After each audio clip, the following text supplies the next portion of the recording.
नारी नारी।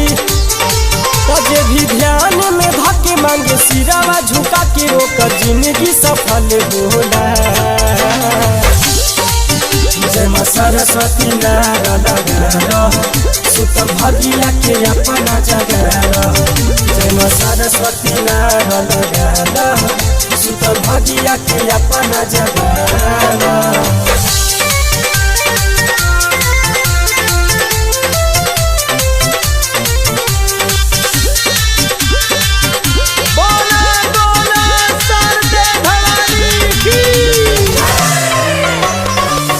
गुण के ज्ञानी मैया ज्ञान बारिशावेली। अन पढ़ बालक के रास्ता देखावेली।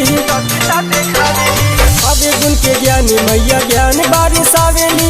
अन पढ़ बालक के रास्ता देखावेली। इनके कृपा से मूर्ख विधिरान बन जाला ओकर दुख तकलीफ दूर होला। जय मां सरस्वती नारा लगा सुतल भगिया के अपना जगह। जय मां सरस्वती नारा लगा सुतल भगिया के अपना जगह।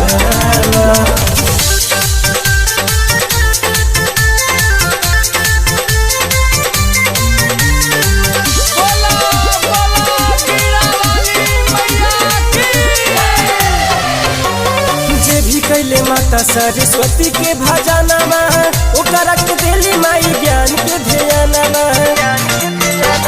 जे भी कैले माता सरस्वती के भजनमा ओकरा के देली माई ज्ञान के ध्यानमा। रंजन सूरज कहेगा कि एक बेर देखा अजमा के भक्ति में शक्ति सच होला।